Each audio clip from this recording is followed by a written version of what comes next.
In terms of spending, sometimes it's helpful to know where you fall compared to the quote-unquote average American. So today, we're specifically looking at grocery spending because it is a massive pain point.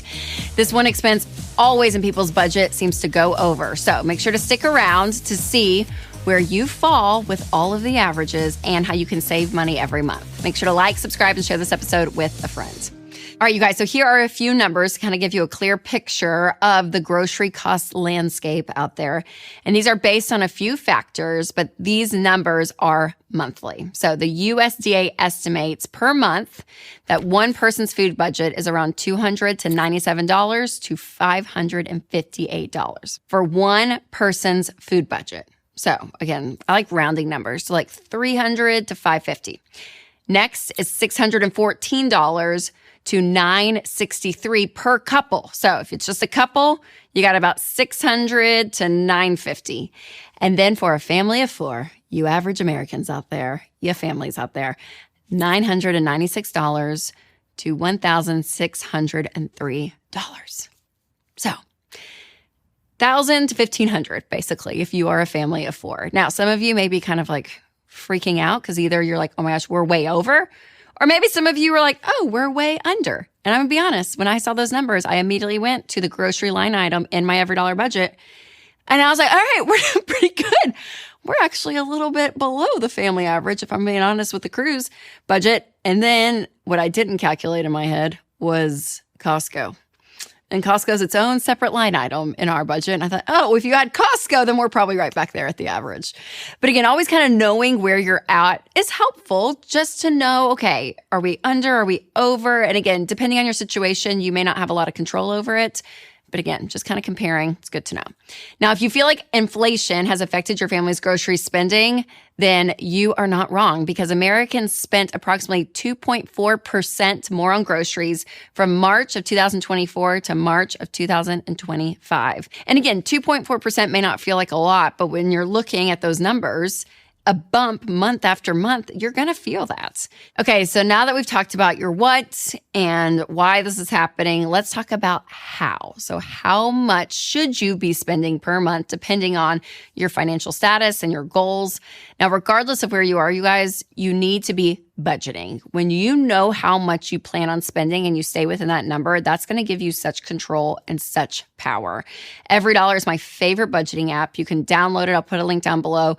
But this is going to help you actually keep track and know how much you're spending per month. So let's look at the breakdown, though, of what the USDA says as of 2025, what you should be spending on groceries. So for singles, if you do a thrifty or a low-cost plan, that'll cost you around $297 to $372. Now, I like round numbers, so you got about $300 to $350. A moderate plan would be $386 to $458, so closer to that $400, $450 range. And then more of a liberal plan. You're just spending where you want to spend. Around $493 to $558, so $500 to $550. Those are for singles. All right, couples, if you want a thrifty or low-cost plan, $614 to $627. That range is not a lot, so right over $600. A moderate plan is going to cost you $774 plus, and more of a liberal plan, it's going to be $963 plus. So when you look at that as a couple, that's what you're seeing the breakdown as. Now, as a family of four, if you want a low-cost plan, it's going to be around $996 to $1,076. So right at that $1,000 mark. If you can grocery shop for $1,000 as a family per month, you're doing good. Now, a moderate plan, you bump it up, get a little bit bougier, that's going to be $1,326. And then the big plan, the liberal plan, where you're just spending and enjoying, that is $1,603. Now, before I share my recent go-to grocery hack, I do want to tell you about one of our sponsors, Christian Healthcare Ministries. So more than 100 million Americans carry medical debt, which shows that traditional coverage often leaves people to face big bills alone. So families need more than just coverage. They need community. And that's why I love Christian Healthcare Ministries.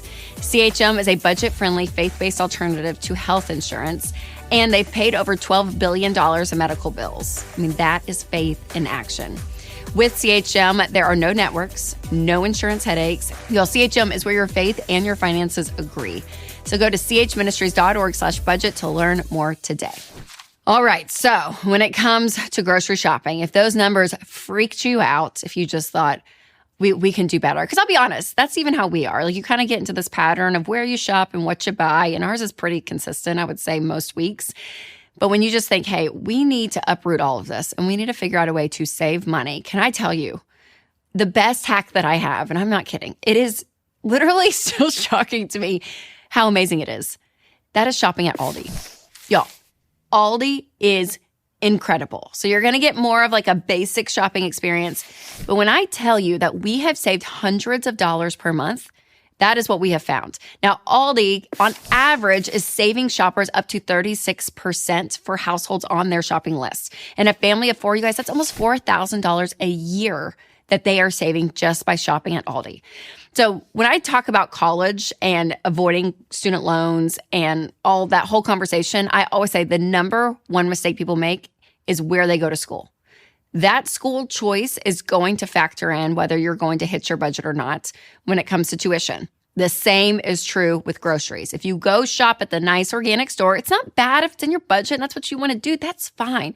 But if you're looking at ways to save money, and I'm going to say even save time, because the simplicity of Aldi, I have found, like, I'm in and out faster, is to be able to say, okay, where I shop, the moment I step into a store, that's going to really determine how much I spend. So why is it so cheap? Well, it's because they do a lot of small, subtle things to cut the overall cost for you. So think about this. There's no music in Aldi. So when you go in, yeah, you're not hearing, like, I don't know, whatever the musics are, because they're not paying royalty payments. So they're saving money as a store, which is going, again, back to you as the consumer. You pay for and put your cart up yourself. So you do have to have a quarter, and I've learned this, but you slide that quarter in and you get a cart, shop, you return it, you get your quarter back. But that means that they have minimal staff so that they don't have to have people that they pay to go and return carts. Because for some people, that's their full-time job. They go and gather carts in the parking lot and bring it back. There's none of that. And also, overall, they have minimal staff. So sometimes the shelves are not fully unpacked. So it can kind of feel like a Costco vibe to a degree, where it's still like the big boxes that you see and you just take out of the boxes. But for me, it is, I'm like, all day. And then even their variety, y'all, there's not like an overwhelming amount. Some grocery stores that I would shop at, it's like, I need cheddar cheese. And there's like literally 84 different versions. And I always end up grabbing the same one. But this one, it was like, oh no, there's like 3 or 4 you get to choose from, or whatever it is. And you're like, thank you. Like, even the mental calories of having to choose things is slimmed down. So I love it. Now, if you need a spending check in other categories outside of food, make sure to check out my episode, 5 Quick Ways to Cut Costs, Even If You Overspend. Click right here to check it out. Or if you're listening on podcast, I'll put a link in the description. All right, you guys, remember to take control of your money and create a life you love.